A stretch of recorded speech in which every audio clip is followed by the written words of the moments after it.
ज्या भाजपनं महाराष्ट्रातलं राजकारण नासून टाकायचं काम केलंय, शिवसेना पक्ष घेऊन अशीच मनानं फुटली ती का? जर ही रडीचा डाव खेळला गेला नसता तर मोदी पुढे ही ताटाखालची मांजर आहे ती म्याव सुद्धा करू शकत नाही. काय कारण आहे खरं माहितीये का तुम्हाला?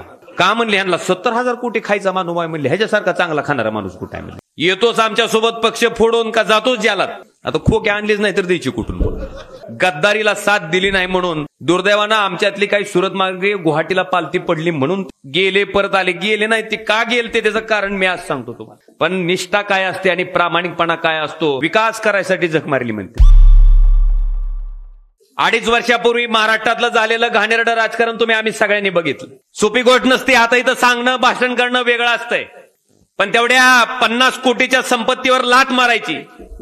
राज्यमंत्रीपद देतो म्हटलं तरी नको म्हणायचं, कॅबिनेट मंत्रीपद देतो म्हटलं तरी नको म्हणायचं. मला वाटतं ह्याच्यासाठी पण एक स्वतःच्या मनात इमान लागतं. मी साक्षीदार आहे या सगळ्या गोष्टीचा. आज ज्या माणसानं निष्ठा काय असते हे पूर्ण महाराष्ट्राला दाखवून दिलं. बरेच जण म्हणतात गेले परत आले, गेले नाही ते का गेले ते त्याचं कारण मी आज सांगतो तुम्हाला. आपल्या पक्षप्रमुखाला इथल्या सगळ्या गोष्टी कळाव्या. इथं काय घटनाक्रम घडायलाय, कोण कोण आमदार फुटायलंय, ही सगळीच्या सगळी परिस्थिती उद्धव साहेबाला त्याच वेळेस फोनवरनं मला आणि उद्धव साहेबाला कायमस्वरूपी दादा त्या ठिकाणी सांगत होते. ह्याच्यासाठी तिथं होते. बऱ्याच जणांना संभ्रम पडते गेले, गेले नाहीत, काय घटना घडते ह्याच्यासाठी तिथं होते. आज त्या बॉर्डरच्या ठिकाणी मला सांगितलं त्याने की गाडी जर थांबवली नसती तर चालत्या गाडीत मी उडी टाकली असती, पण गुजरात बॉर्डर माझ्याच्यानं क्रॉस झाली नसती. मला वाटतं ह्या पद्धतीनं ज्या माणसानं स्वतःची वर्तणूक ठेवली, फक्त पक्षाशी नाही तुमच्या मताशी सगळ्यांशी इमानदारीनं प्रामाणिकपणे ज्यांनी त्या ठिकाणी तुमचं आमचं इमान सांभाळायचं काम केलंय. नाहीतर काय लय लोक आता मी बघतोय एक सुद्धा तालुका रिकामा नाही. 5,000 कोटीचा विकास, 6,000 कोटीचा विकास, जणू काय आपले तीरची येड्या बाबळीची शेती आपण एकूण खर्चायला लागलो. लय ऐकतोय मी इतक्या कोटीचा विकास आणि तितक्या कोटीचा विकास.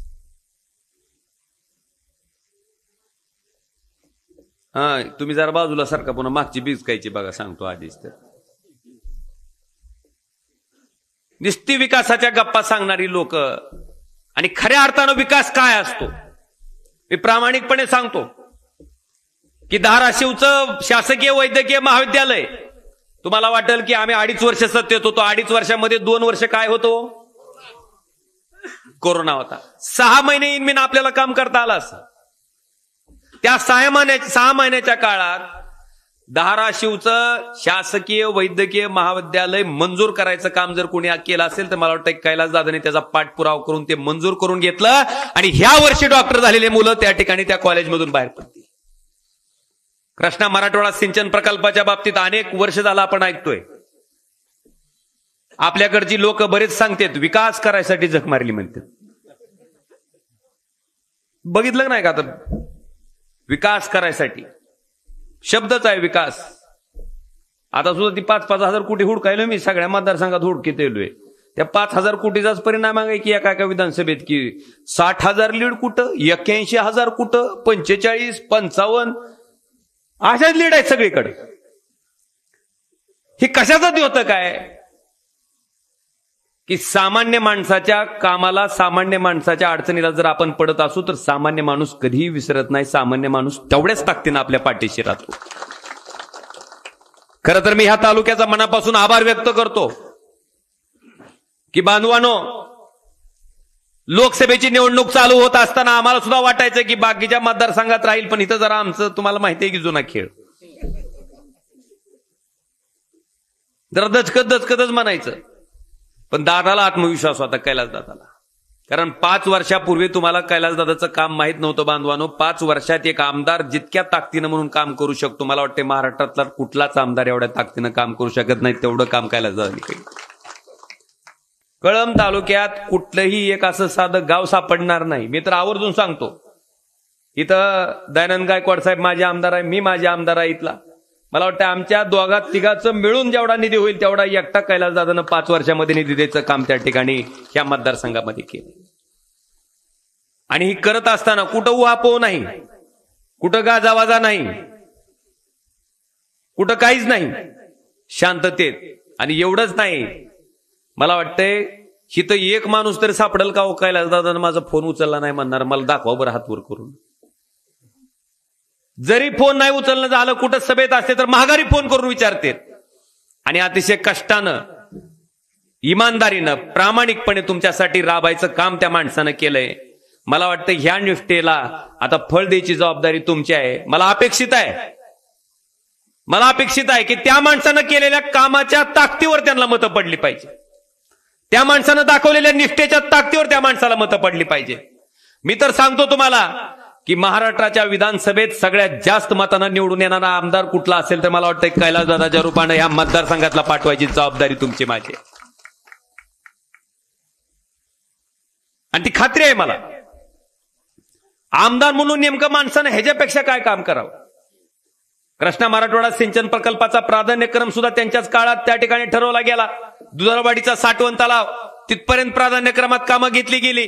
रामदारा तलाव तुमचा तुळजापूरचा तिथपर्यंत प्राधान्यक्रमात कामं घेतली गेली. दुर्दैवानं आमच्यातली काही सुरत मार्गे गुवाहाटीला पालती पडली म्हणून त्या ठिकाणी पाणी आलं नाही.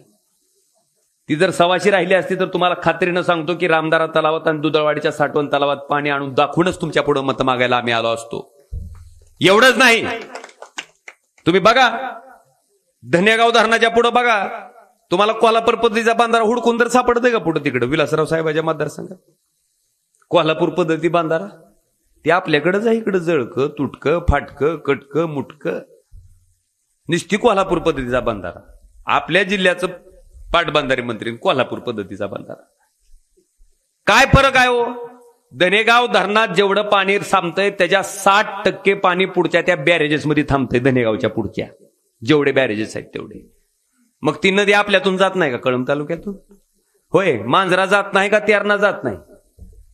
त्या सगळ्याच्या सगळ्या कोल्हापूर पद्धतीच्या बंधाऱ्याचं रूपांतर बॅरेजेस मध्ये करायचा निर्णय सुद्धा कैलासदादांनी त्याचे इस्टिमेट तयार केले, सगळं तयार केलेलं आहे.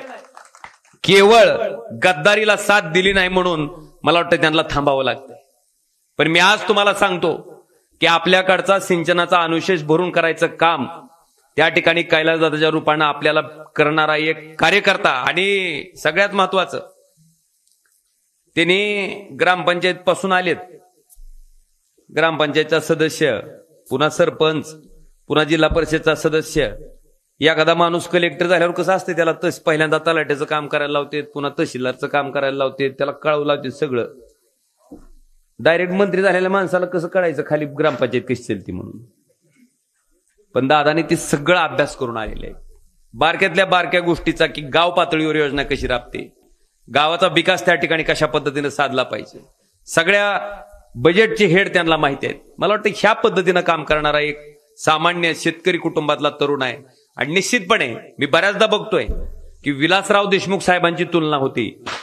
तुम्हाला सांगतो, थोडं भाषणातच दादा कमी असतील, बोलण्यातच कमी असतील, पण कर्तृत्वानं मला वाटतंय मला निश्चितपणे विलासरावची छबी आज कैलासदादाच्या माध्यमातून त्या ठिकाणी दिसते. कारण इतकी तळमळ आपल्या सामान्य माणसासाठी, आपल्या मतदारासाठी, आपल्या मतदारसंघासाठी ठेवणारा मला वाटतं क्वचितच माणूस त्या ठिकाणी सापडतो. बांधवांनो, आज आपण बघितलं असेल खासदार त्याच्या आमदारकीच्या मतदारसंघातून वर गेला की खाली तिथली आमदारकी कोण लढवतोय? त्याच्या घरातलंच कोणतरी असते. हा, ती बघा तेव्हा बायको भाऊ कोण ना कोणतरी. हा, मलाही अभिमान आहे की बांधवानो, माझ्या घरातला माणूस उभारल्यावर सुद्धा जितक्या प्रामाणिकपणे राहिला होता पाहिजे होता त्याच्यापेक्षा जास्त प्रामाणिकपणा कैलासदादांनी त्या ठिकाणी दिलेला आहे, दाखवलेला आहे. इमानदारीनं राहिलेले आहेत.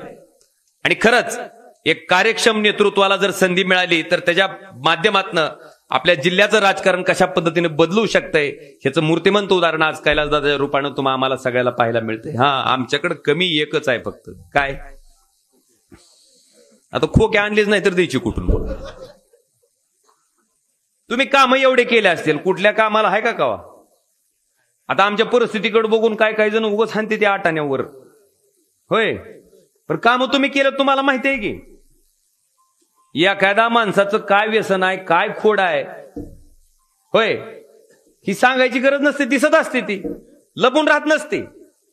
मला वाटतंय चांगल्या पद्धतीचं काम त्यांनी या मतदारसंघामध्ये केलंय आणि उद्या भवितव्य आहे. उद्या सरकार कुणाचं येणार आहे? हो,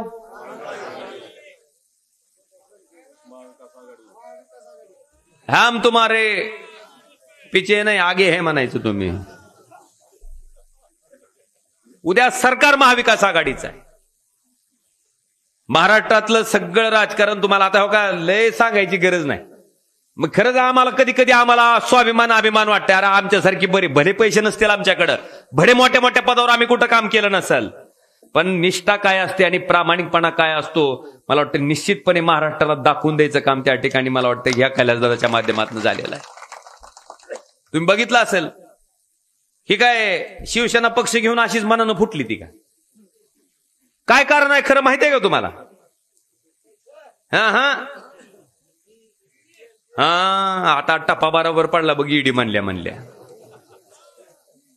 एकनाथ शिंदे साहेबाचा एक जवळचा माणूस जेव्हा ईडीनं ताब्यात घेतला त्यांना तिथून भाजपवाले आता कोण दाब देत होतं काय नवीन सांगायची गरज नाही तुम्हाला. कसं करतो हा टरबूज का खरबूज बघा तुम्ही तिकडे कसं करतो. येतोच आमच्यासोबत पक्ष फोडून का जातोच जालात. ती म्हणला मुख्यमंत्री झालेलं का वाईट आहे, तिकडे जालात पालतं पडण्यापेक्षा गेलं तिकडे घेऊन पक्ष घेऊन सगळंच तसंच. तेवढं होतंय नाही तेवढं तर बाई और बहनो 70,000 करोड का घोटाला किसने किया. आणि ती अजित पवार 7व्या दिवशी कोणच्या मंत्रिमंडळ कुणाच्या? भाजपच्या. आणि खातं कोणचं का म्हणले ह्यांना 70,000 कोटी खायचा माणूस आहे म्हणले, ह्याच्यासारखा चांगला खाणारा माणूस कुठे आहे म्हणले दुसरा. आणि पुन्हा तिसरं कोण? ही कटकारस्थानी कपटी भाजप. ज्या भाजपनं महाराष्ट्रातलं राजकारण नासून टाकायचं काम केलंय, शेतकऱ्याला देशदोडीला लावलंय, इथल्या युवकाच्या नोकऱ्या त्या मोदीच्या पायाशी घालायचं काम केलंय. वेदांता फॉक्सकॉन सारखा प्रकल्प असल, एअरबस सारखा प्रकल्प असल, घालीन लोटांगण वंदीन चरण जाऊ दे गुजरातला. आणि तुमच्या नोकऱ्याचं काय? वेदांता फॉक्सकॉन जर पुण्याला आला असता तर 2 लाख पोराला आपल्या नोकऱ्या मिळाल्या असत्या. कुठं घातला? गुजरात गमाय.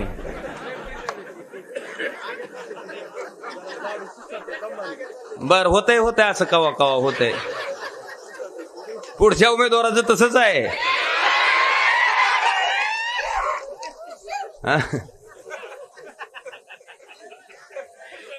गेला गुजरातला. अरे 2 लाख लेकराचे रोजगार कुणाचे बुडाले? आज एअरबस सारखा प्रकल्प आहे, शेकडो त्या ठिकाणी लेकराला नोकरीच्या संधी मिळाल्या असत्या, बुडाल्या कुणाच्या? ह्याचा विचार करणार का नाही? मोदी पुढे ही ताटाखालची मांज राहती, म्याव सुद्धा करू शकत नाही, ती आवाजच नाही. तिथं महाराष्ट्राचा स्वाभिमान खंबीरपणे मांडणारं सरकारच पाहिजे, महाविकास आघाडीचं सरकार पाहिजे आणि कैलास दादासारखं नेतृत्व पाहिजे. बांधवानो, आता शेतकऱ्याला जर नाही विचारलेलं बरं, भाई और बहनों कैसा लग रहा है 8,000 का सोयाबीन 3200 में बेचने के लिए? कसं वाटायले? झाली का नाही निश्चिती? 11,000 रुपये क्विंटलचं सोयाबीन आता 3200 न 3500 न 3800 न चालू आहे का नाही? ह्याचा विशाप कोण करणार का नाही?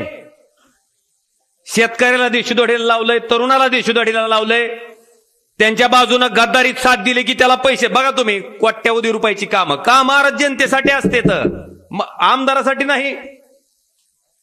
सगळ्याच्या प्रॉपर्ट्या वाढल्यात. मला आवर्जून कैलासदादाचा सुद्धा उल्लेख करावा लागेल. किती लाखाचे आहे दादा शपथपत्रात? 22 का 23 लाख रुपये. हा मला सांगा बरं. हा मग 50 कोटी जास्त होती का ही होत? ही विचार आता तुम्ही करणं गरजेचं. जागरण खाऊ का नाही?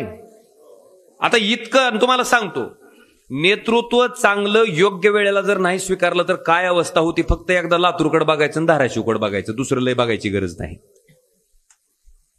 लातूर जर आज आपल्या तालुका असलेला इतक्या पुढे जात असेल आणि आपला जिल्हा ज्याच्यात लातूर तालुका होता ती जर मागे राहत असेल तर कारणीभूत कोण आहे त्याला? हे मत कोण टाकीत होता? अजून करून थांबायचं नाही, एवढंच करून थांबायचं नाही, अजून अडवायचंय, अजून जिरवायचं. घे दणका. चुकीचा माणूस बसला रे की नुकसान कोणाला भोगावं लागतंय? आज महाराष्ट्रामध्ये सगळ्यात जास्त शेतकऱ्याच्या आत्महत्या होणारा जिल्हा कोणचा?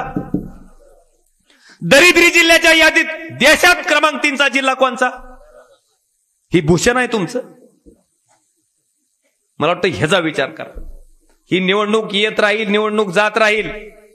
बांधवानो, ही फक्त कैलासदादाला आमदार करायचे किंवा कुणाचं तरी सरकार बनवायचं इतकी मर्यादित निवडणूक नाही. ही निवडणूक धर्म विरुद्ध अधर्म आहे. ही निवडणूक संविधान वाचवण्याच्या विरुद्ध संविधान बुडवणारी आहे.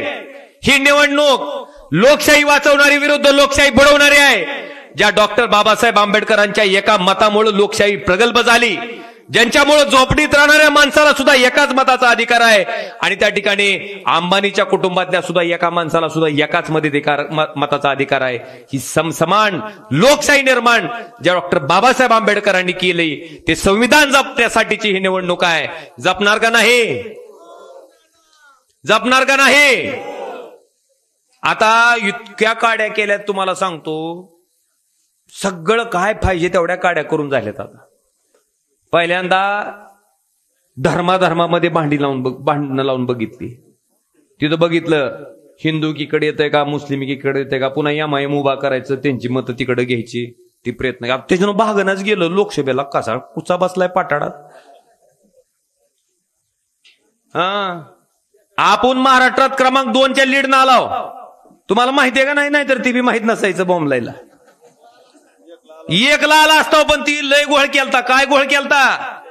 पहिल्या नंबरच्या मशीनवर 2 नंबरला ओमराजे निंबाळकर आपली चिन्ह, आणि दुसऱ्या मशीनच्या 2 नंबरला कोण निंबाळकर? निंबाळकर इथलं कुठला तरी मंगरुळ. ही मंगरुळचं आमच्या गावचं आहे म्हणून सांगायला. त्याचं चिन्ह काय? चिमणी. ती मशाल आणि चिमणी जर आजूबाजूला ठेवली तर लक्षात येत नाही मशाल कोणची आणि चिमणी कोणची. त्या पटुशानं 20,000 मतं खाल्ली. म्हणजे ती आपली मतं आहेत. जर ही रडीचा डाव खेळला गेला नसता तर महाराष्ट्रात क्रमांक 1च्या मतानं निवडून यायचं भाग्य त्या ठिकाणी तुमच्या खासदाराला लाभलं असतं. जाऊ द्या, ती गेलेली संधी आता आपल्याला विधानसभेला आणायची आहे, आणि त्याच्यासाठी तुमच्या मताची आवश्यकता आहे. फार काही भाषण करावं, फार काही सांगावं याची आवश्यकता नाही आहे. सत्य बाजू कुठली आहे, असत्य बाजू कुठली आहे, आता चालू आहे तडाखा लाडकी बहीण. घे तेलाचा डबा, म्हणजे 1600चा डबा 2100 झाला. मग लाडकी बहिणीचे पैसे कुठून काढायचे पुन्हा ते? लाडकी खुर्ची आहे. खरं आहे, लाडकी खुर्ची. का? दादाने सांगितलं की अरे बहीण लाडकी असती तर 2.5 वर्षापूर्वी ज्या दिवशी खुर्चीवर बसला त्या दिवशी तुम्ही देऊन टाकला असता बहिणीला. आहे तर लाडकी बहीण. उद्धव साहेबांनी वाट बघितली का कुठली निवडणूक लागती का बघू, पुन्हा आपण योजना जाहीर करू म्हणून. ज्या दिवशी खुर्चीवर बसले त्या दिवशी कर्जमुक्ती देऊन टाकली. ह्यांच्या पाटाडात लोकसभेचं रुमनं बसल्या बसल्या ह्यांना बहीण आठवली, आणि बहिणीला 1,500 देते. दाजीचं सोयाबीन 11,000चं एक म्हणा 3200. क्विंटलला 7,000चा कुचा आहे एका. मला वाटतं बहीण सुद्धा विचार करेल आणि दाजी सुद्धा विचार करेल. ही निस्तं स्वार्थाचं सरकार आहे. आणि आम्ही सांगितलं ह्यांच्यासारखं म्हणून नाही, महाविकास आघाडीचं सरकार आलं तर ती योजना लाडकी बहीण ताकदीनं चालू राहील आणि अजून वाढवून चालू राहील. असं ह्यांच्यासारखं नाही कामापुरता मामान ताकापुरती आजी. करायचंय तर प्रामाणिकपणे करायचंय, जनतेसाठी करायचंय. ह्या भावनेतनं आपल्याला पुढे जायचंय. बांधवानो, आज मला तुमच्या सगळ्याकडनं एकच अपेक्षित आहे की दामोजीचा पाऊस लय पडणार आहे. आता लोकसभेला फक्त अतिवृष्टी होती, आता काय होणार आहे? पकडी आणत आहे ढगपुटी. पैसे तुम्हाला काय नाही, एवढं घेतो तर तेवढं देतो म्हणणार आहे. ते कुठले आहेत पैसे?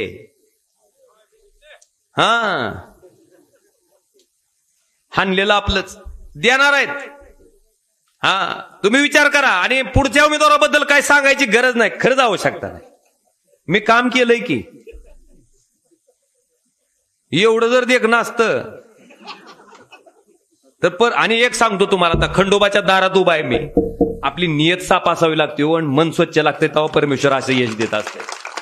कुणाला वाटत असेल कैलास दादा आमदार, अरे मन साफ होतं, नियत स्वच्छ होती, प्रामाणिकपणा होता, म्हणून त्या ठिकाणी परमेश्वर सुद्धा त्या ठिकाणी पाठीशी राहायचं काम करत असतंय. कधीच अपयश येत नाही. ज्याचं मन कलुषित असतंय, पोटात दिसतोच काळ, पुढं आलं की तोंडानं गोड बोलायचं, माग निस्तिकार असतानाच.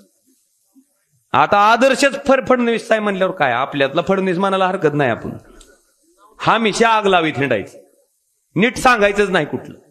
ही बघितलंय मी त्याच्याबद्दल सांगावं असं काय फार आवश्यकता नाही. दादा मी आमदार असताना सगळं कोरेलेटर पॅड असायचं त्यांच्याकडे, निर्मळ भावना होती ना आपली, आपल्याला पोटात काय नव्हतंच.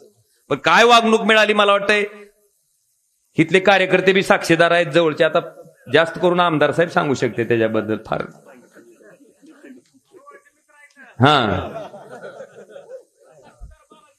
हा बालाजीराव तर सगळ्याच साक्षीदार आहोत. तुम्हाला आता साक्षी द्यायलाच बोलवायचंय कोर्टात सगळीकडे.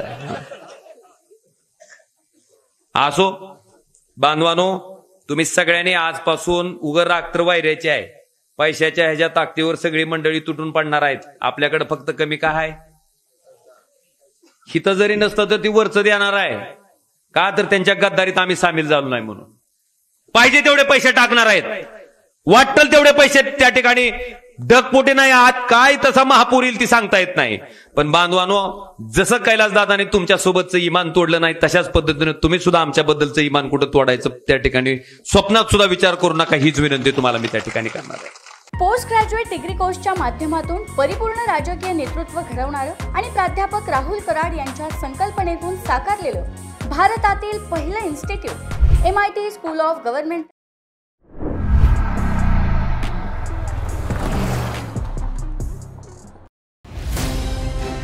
भारत दुनिया का सबसे बड़ा लोकतंत्र और NLC भारत देश का सबसे बड़ा गैर राजनीतिक मंच. शक्तिशाली लोकतंत्र के लिए राहुल कराड का सार्थक कदम. मुंबई में हुआ ऐतिहासिक प्रथम राष्ट्रीय विधायक सम्मेलन.